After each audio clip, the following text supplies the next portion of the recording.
Good morning to everyone and welcome to another update on the market. For today, I decided to do the update on the USD versus Canadian dollar. I will speak about the gold market, crude oil, and Bitcoin versus US dollar. I will start with the USD versus Canadian dollar first. So what we had here and what I alerted you yesterday that we had a strong bull run on the USD Canadian dollar in the first part of the day yesterday, and market managed to go and managed to reach this 1.3460 level, which was the main objective for yesterday. And as you can see here on the daily time frame, we can see basically that market entered into this single print area from this strong down day that happened on June 1st, and basically it left a tail.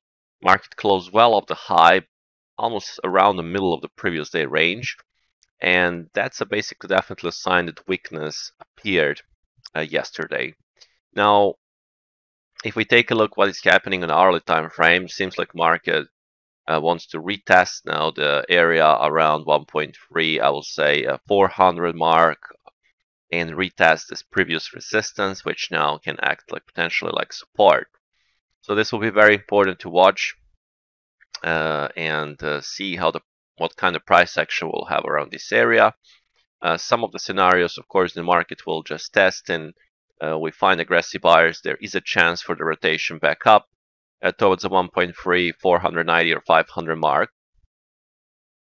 But for example, if we have some deeper pullback, and if we go trade below 1.3, 390 and hold below, then there is a chance for even price to rotate fully towards the 1.3, 330, and this will mean that we will have basically a completed V-shaped reversal in this area here.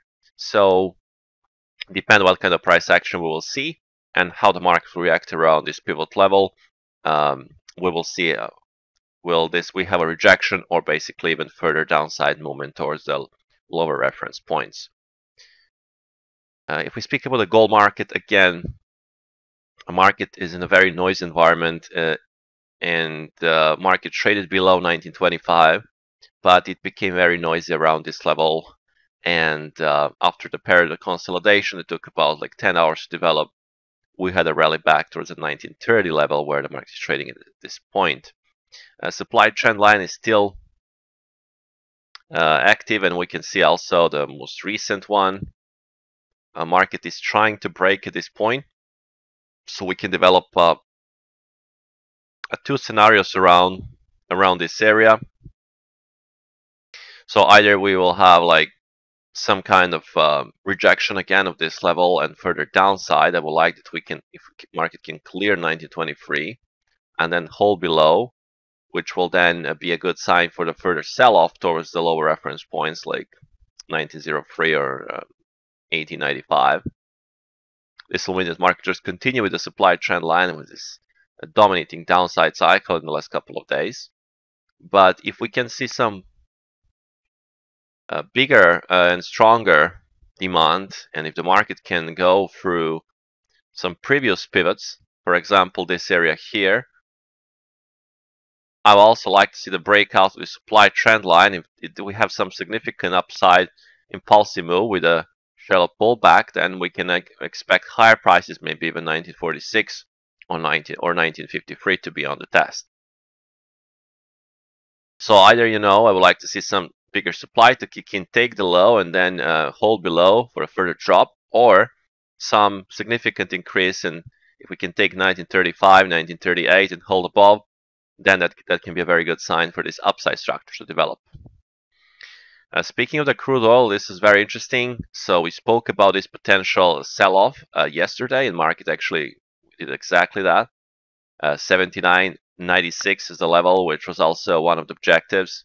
Market reached that, but found like a strong rejection.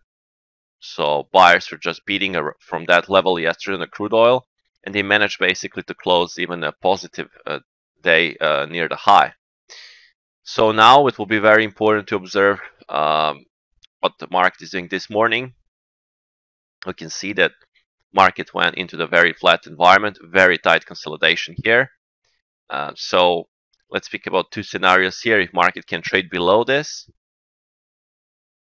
consolidation low, preferably if market can go and trade below 82.52 and hold below, this will be a good sign for the further lower prices. And that scenario even, may put price also lower towards the 80 mark. Now, if the market can hold above the 82.52 today, or we can see some increase and strong momentum to the upside, and maybe if the market can hold above 83.27, then this can be a very good sign for the further higher prices towards the next levels on the we can speak on the daily time frame. So we can see the next level significant is around 83.80 mark, and then we have like some single prints here from this big down day here around 84.30, 84.50 mark. So we will see how this tight consolidation, what will happen around that point. Of course, it's possible that market can trade into the previous day high, maybe trade a little bit higher, and then still rotate lower without taking this key pivot at 83.30. So just take the high and just rotate back, make some kind of upside break failure or something like that. That's also one of the scenarios. So definitely this is the key area to watch to see how what kind of price action we will have. And on the Bitcoin versus US dollar, we had actually an up day. Market closed off the high, and we can see previous swing lows and swing highs. There's significant clusters around that are established here, so market just rotating around, and now it's pretty much sideways within the previous day range. If we see the price action, it's pretty much we left the tail there yesterday. Tail highs around 30,220 mark. We will see as long as the tail is active and we don't take that tail or trade into that tail, there is a chance for lower prices, and then lower reference point is set to 29,300, and then we have the area around this cluster of tails around the 28,800 mark. That will be all for this update, guys. I hope that you did enjoy. Trade safe as always, and speak to you from tomorrow morning.